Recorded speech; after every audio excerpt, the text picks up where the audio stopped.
There's so many things in life that complicate our life and make us not happy. And for years, I've been chasing that ultimate solution on how to fix it all and how to simplify my life so I can finally be happy. And after spending years on trying to find the ultimate solution, I found that there's no such thing. It's just so many things that, constantly popping up depending on where you are and what stage of life you're in. And then I find that there's actually 5 things that really move the needle, and that's what I'm here to share with you. Hey, it's Joe Lau here. For years, I thought my life was so complicated that I could never be happy because I grew up from a broken family. I have so much anger in me and I have so much questions in my head that no one ever want to answer that. I went to college and I had a great degree and I put hard work for it. How come I didn't get a job and I have to work as a waiter and make minimum wages? And I have so much anger, so much unfair, so much injustice that I don't know what to do with that. And then when I started my first business, it was doing well, my partner quit on me, and I thought like, what is crazy? I have so much hate, I have so much anger, I feel like everything is never in my control, I don't know what to do with that. And then I have my business success, I finally have something, financial freedom, then look at the other guys, then I think to myself, how come I don't have what they have? How come my success is not so much bigger than what I had? How come I have to work so much? How come I don't have what I don't have, right? Then I'm looking in the mirror in the morning. I don't like what I see. Why am I losing hair? Why am I not fitter? Why am I not bigger, have more muscle? Why am I not better looking? Why don't I speak better English? Why do I have this Chinese accent? It's like just so many things that I'm not happy about. Everything is just so complicated. It feels like it's out of my control and it feels like that I don't know what to do with it. And I want to find the ultimate solution. And that's when I start spending a lot of time with self-help, personal development, spend time with coaching and mentor. And I found that there's no one ultimate solution to fix all the problems that I have. Try to simplify your life and try to be happy. It's not a final destination. It's not a finish line. It's actually a journey. And the truth is, what makes us happy changes, right? What makes you happy when you're 3 years old is different than what makes you happy when you're teenagers. And what makes you happy in teenager is different than what makes you happy when you're single. Adult life. And what makes you happy when you're a single adult, and it's different than when you're married, have kids, and so forth. So I realized that happiness shifts as you're in different stages, and also things that would complicate our life also changes. And that's when I discovered there's actually 5 things that can actually help me uncomplicate my life through different stages and step by step and take me to happiness. And that's what I'm here to share with you. First thing, don't give meaning to things. I learned this from the famous Tony Robbins, and that helped me tremendously. For years, I thought there's so many things that other people do that I give meaning to it and then make myself not happy. For example, when I call someone, when they don't answer the phone right away, I think about, okay, you obviously have caller ID, saw Joe is calling you and not answering. Does that mean you don't like me anymore? Does that mean you don't respect me? Does that mean I'm not important? But that's just meaning that I give to them. What if that person just simply didn't have the phone with them? What if they're using the bathroom, right? That they just cannot answer the phone right away. So there are things that I keep giving meanings to that make myself not happy. A lot of things actually have no meanings, right? That's when we start feeling that, right? Chances are those feelings is something that makes you not happy. So why give meaning to things when the things actually have no meaning? Your brain doesn't know what is reality and what is your imagination. Like in my case, like when people don't show up on time, I think they disrespect me. But instead, if I don't give meaning to that, I just simply think, well, there's nothing.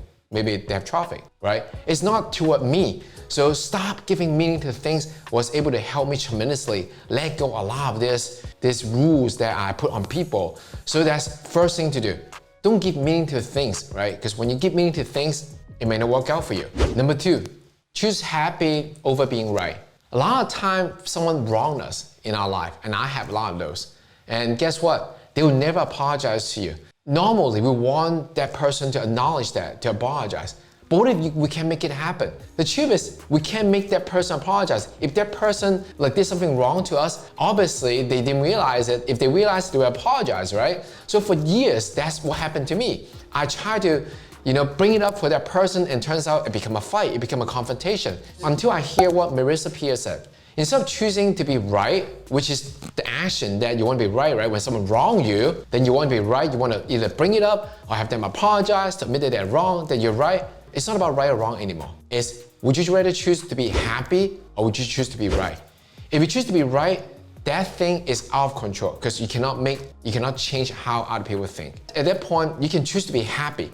If you choose to be happy, then you can tell your brain that whatever that happened to you, you can give them a really, really good reason to forgive them. So you don't have to have the conversation with that person. You can just make up a reason. Like for example, if someone is late, that really pissed me off, then I can give them a reason myself that make me feel happier, right? Or let go. Is I can think of, what if that person gets really sick? Something horrible that I have no choice but to naturally feel empathy as a human being to another human being. When you give that reason, when you lie to your brain, which is absolutely okay, there's no harm to that, it allows you to let go and it allows you to choose happy over being right. And that's what this is about. When someone wronged you, when there's an incident that you know absolutely that you've done nothing wrong, that you want to be right, you want the other person to apologize, choose happy over being right, so you can let go. Number 3, progress over perfection. A lot of time we overthink things. When we overthink things, that's when we're not happy. That's when we complicate things, right? When you want to create something, you have a gigantic plan. When you want to get the fit body, you have this awesome workout plan but never get executed. It's because we focus on being perfect. We focus on want to get the result right away. We focus on, if we don't get perfect or we don't have a whole plan, we won't take action because we don't want to miss any step or waste any effort, right? So that's what complicates our life and that's what makes us not happy. The solution is focus on making progress versus being perfect. Because when you focus on making progress, you no longer overthink things. You no longer not taking action. You no longer procrastinate. You start able to achieve things. When you start achieving things, you start being more happy because momentum gets you small win and win makes you happy. And also not to mention that you no longer complicate things. So one of the biggest and crucial steps to simplify your life and make yourself happy is to not focus on being perfect, but to focus on making progress. So that's number 3. Number 4, gratitude. Gratitude is one of the most, I think I said in the last one, but it is a huge step. Gratitude. Without practicing gratitude, we'll always look at the thing that we don't have. For years, that's all I can focus on. When I buy a new car, I look at the next car that I don't have yet. When I buy a house, I think about why my house is not bigger. When I achieve financial goal, I look at why can I have more money. Like always on the thing that we don't have. And that's the problem that I've been facing for years. And when I realized that the only way to not think about what not have, instead of thinking about what we have, is to practice gratitude. It changes everything for me. It's kind of lighten the load every single day. And so this is how I practice gratitude. Every single morning, just think about one thing that makes you feel thankful or feel gratitude. It could be anything. It could be as simple as smell the air outside is fresh air. Just something makes you feel like, oh, this is awesome. And if you have a hard time thinking about that, just look around the thing that you have and pick one thing picture if you don't have that thing. How does it make you feel? And that's the fastest way to find something you can feel thankful about. Because sometimes that we've been living in this life that focus on not have for so many years, we basically lost the skill or getting rusty on how to find things that we're actually thankful for. Just look at the things around you. Look at the food you're about to eat. Look at the weather that you're about to have. If you don't have that right there, would that make you feel not as good or feel sad or not happy? At the evening, what I like to do personally is to share these 4 questions with my family during dinner time or before we all go to sleep. The first question is, what's one thing that we're thankful for, right? So I share it with my family and my family share it with me. We take turn to do this. The second question is about people. Because I think a lot of time is we only focus on what people don't do or what they did wrong. But instead, I want to cultivate, at least with my own family, that we see goodness in people. So the second question is, what kind of kindness do you notice today? The kindness could be kindness toward you or the kindness toward the other that you saw is like, oh wow, how nice of that person. That way, by asking the question, we train our brain to start noticing kindness among people, not just the thing that they don't do.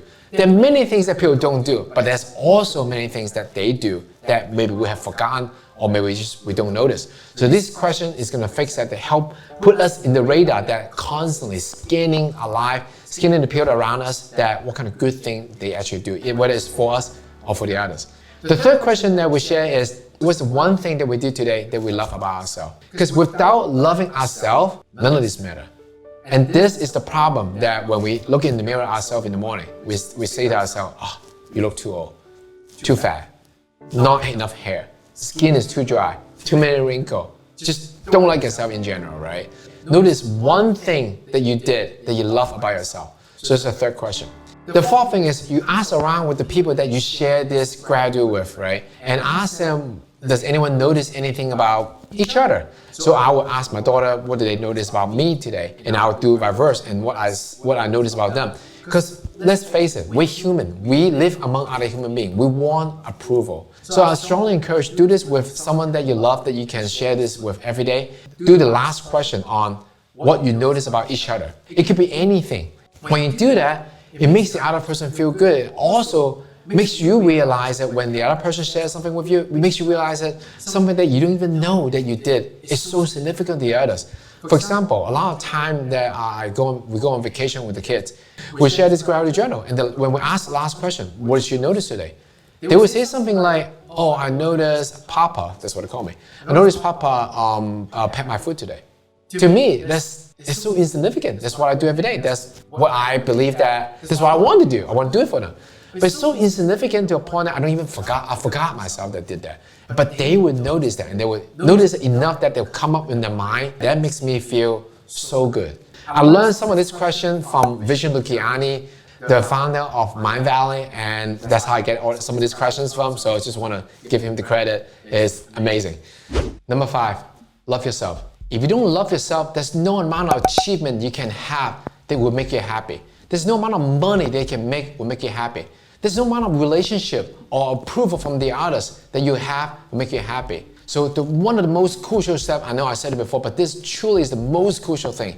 If you don't do any of those 4, this is a must step. Look in the mirror every single day in the morning and just say these 3 words to yourself. I love you. I'm sure you have said this word before to your loved one, to your friends, to even maybe your pet. These are the most powerful 3 words you can say to yourself. And I personally found that was the hardest thing. When I first learned about this technique, I tried it the very next morning and I couldn't say it. It was so hard. When I actually finally say it, it feels so emotional. It brought up so many things. There's so many things I don't like about myself. There's so many things I did or I didn't do. It was very, very hard. However, as I keep practicing it, whether I believe it or not the first few days or first few weeks or first few months, I don't remember how long I've been doing this, but there'll be a time that you start saying it, you start to see yourself differently. You start to notice yourself that you've never noticed before. I actually think I'm a little bit more better looking than before. Nice. Just my own opinion, right? So I'm looking at myself, I start to like myself more. Now I look at myself, I'm happy. That's so powerful. This is such a powerful exercise. So I highly encourage you to try this. Just look in the mirror and say, I love you every single day. You can also add other layer to it, right? You can high-five yourself. There's a famous book from Mel Robbins talk about how high-fiving yourself give this effect on self-love because it encourages you to encourage yourself, because every time when you high-five someone, it's a congratulation, right? So practice that, and that's the beginning of practicing self-love. There's so many techniques, there's so many things you can do. Spend time with yourself every day. Do something to make yourself happy.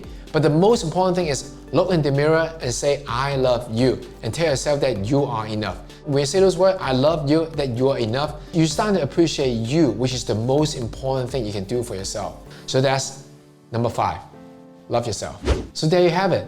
Any one of those things can potentially simplify your life and help yourself to be happy. And if you practice all 5 of them, your life will completely change. I guarantee it. Happiness is a journey. Simplify your life is a process. So enjoy the process and use some of this technique to help you unlock along the way. And in no time, you're able to simplify your life and be happy.